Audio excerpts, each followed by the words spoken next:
LP, please. Morning, Mikel. Morning. I assume that you and the players were really hurting after Sunday against Burnley.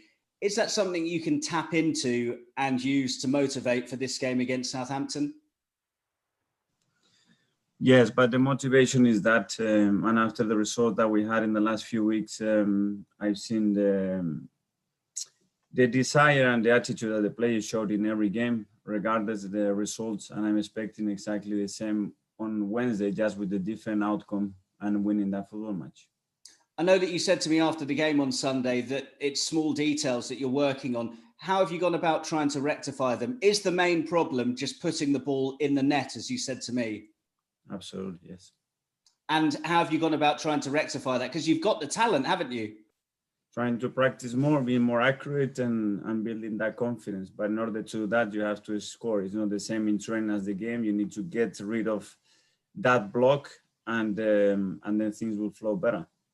Looking at Southampton, they're riding high in the table, full of confidence. Not really ideal opponents for you to come up against when you really need a win, are they? Every opponent is going to be really difficult in the Premier League. We know that they are in a really good moment. They are building something over time, and you see the results and the progression that the team has had. Last year, they had some difficulties for a period. They come through that. They look really strong, and they are a very dangerous team. You mentioned that they had some difficulties. It is interesting. You know, a year or so ago, they weren't doing so well. They're doing very well now. Does that show that it takes a bit of time for a manager to be able to put his imprint on a club?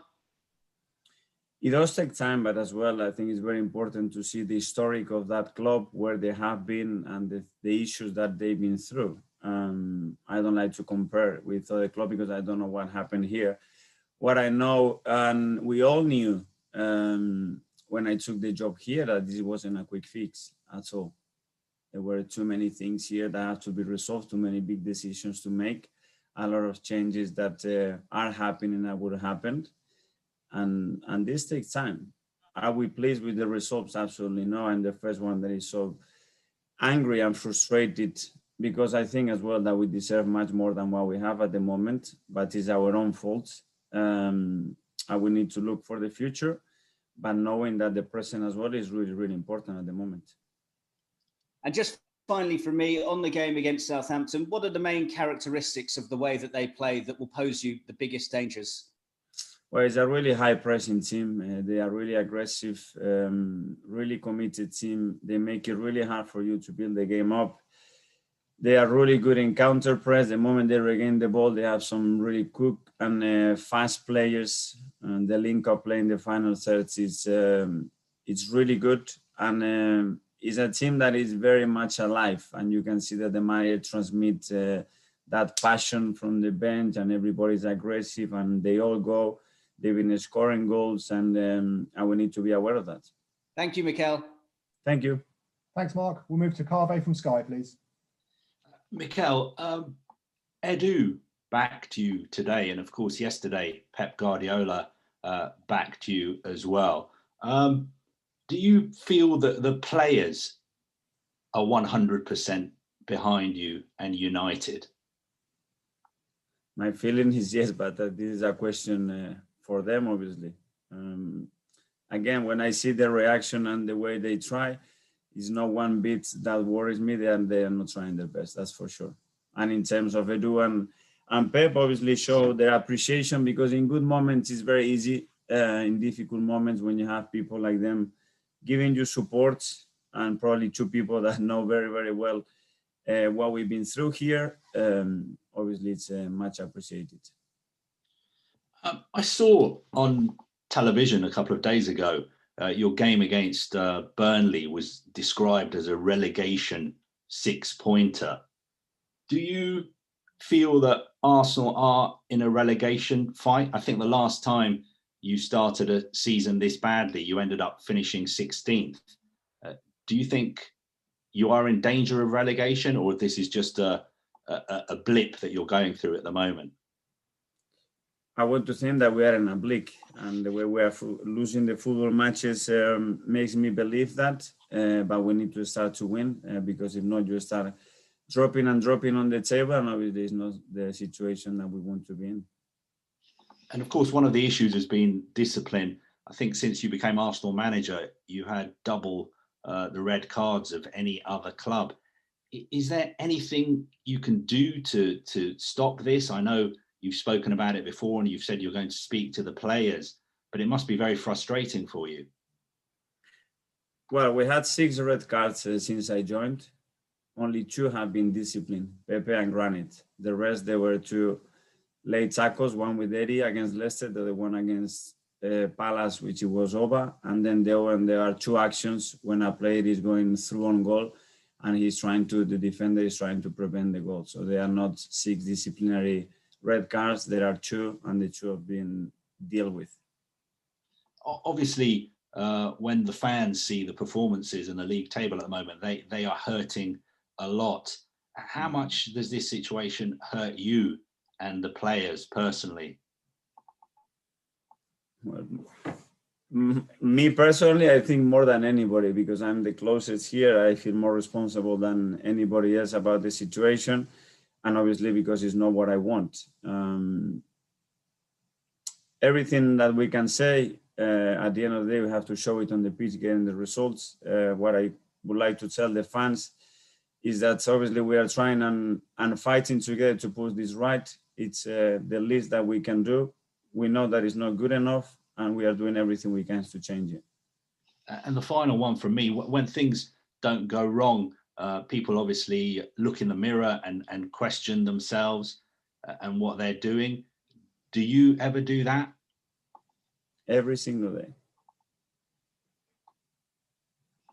And in what? Will you question your own methods? I question everything. I review everything. I looked at everything we do. How can we do it better? How can we change? How can we help the players more? Every single day is a big part of the job.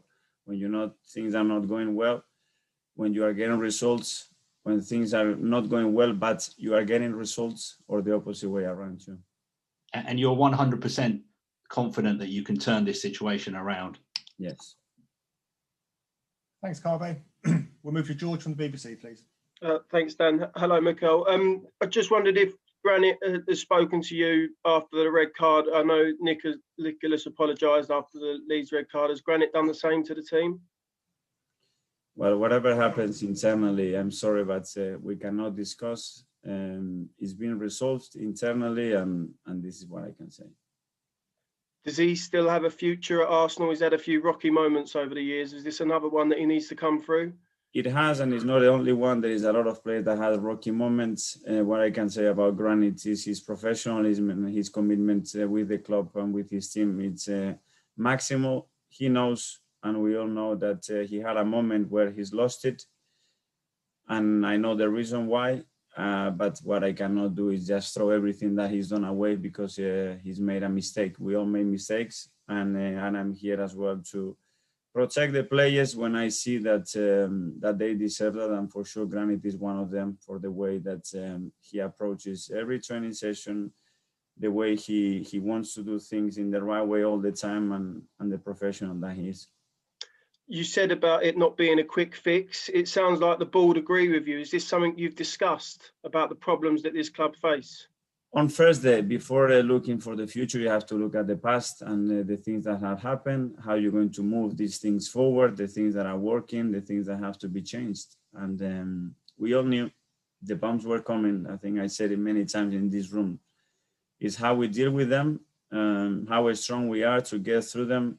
And sometimes when things get ugly, are necessary to get brighter and better. But for sure, nobody likes to be in the situation we are in the Premier League, and it's not good enough, and it's not acceptable. So that's not, the fact that it's not a quick fix doesn't mean that we are accepting the situation. It's the contrary. You won the FA Cup, back in August. How's it got to this stage so soon that you was beating Man City, you beat the Premier League champions Liverpool, and now you're on this run that you can't seem to get out of? Because this is football. And I looked at some results that we had and comparing against the same opponent, how we played against Burnley and we got a draw, and how we play against Burnley and we lost the game. And I'm sorry, this is football, but we deserve to win this game. Probably we didn't deserve to get a draw at Burnley last year. But there are emotions, there is the confidence, there is the details that happens in football. And sometimes it's difficult to explain, but it's how this sport works as well. Thank you. Thanks, George. Thank you. Thanks, George. Ian from TalkSport. Hi, Mikel. How are you? Up to the beginning, the end of the season, the cup win, everything, things were going well, and all these press conferences where you were smiling a lot more than you are now. Are you feeling under pressure right now? I feel the pressure all the time. And when we had those spells, everything is not been beautiful. And the last few months of last summer, there were a lot of difficult moments, believe me. And it wasn't everything nice and easy and enjoyable. But obviously, when you are winning, you create a different mood. And then the pressure, once you win, is to win again. And the pressure always going to exist. I prefer that pressure when you are always thinking about winning and going into the next trophy. But this is our reality right now, and we have to face it. And we have to face it being brave, fighting, and no one giving up or anything, because it's not time to hide. It's time to put your face and the body in the line. And at the moment, I'm sorry, but we have to take the bullets. We are not winning football matches, and you have to put your chest there and hit me, because you have the right to hit me, because I'm not winning. So what else can I do? Put my head down, work harder, and try to do things better and improve. It's how we have to approach it, in my opinion. Is that how you feel, that you have to take it on the chest? You have to take the bullets, because the players can't. I mean, I can't blame Pierre-Emerick Aubameyang. I can't blame Leno. I can't blame players individually. So is it right that all the criticism goes your way? It's natural. I accept it, and it's part of the job. And it's when you're not getting results, at the end of the day, it's the manager who has the maximum responsibility to do it. So that's why I accept them, because you can say whatever you want to explain, but at the end you have to win football matches, and this club is too big to accept these many losses in the last weeks. So my chest is here, and hit me, guys. Thanks, Ian. Can I just ask one more? And it's a bit of a thorny issue, but yeah, you've got a lot of young players that you could bring back into the team and have done well in the Europa League. But also we're only a few weeks away from January, when you can refresh your squad. And will it be time to rethink a decision from the summer and maybe put Mesut Ozil back in your squad to try and change things around, to try and freshen things up and give you that bit of guile that the team maybe is missing? We will address the situation when that window opens and see what we do. Now, sorry, Ian, but I am just focusing on tomorrow's game. Okay. Thank you. Thanks, Ian. We'll move to Nick from Haters. Morning, Mikel. In your experience as a player, around the world, how important is it for a successful manager to be popular amongst his players? Does it matter?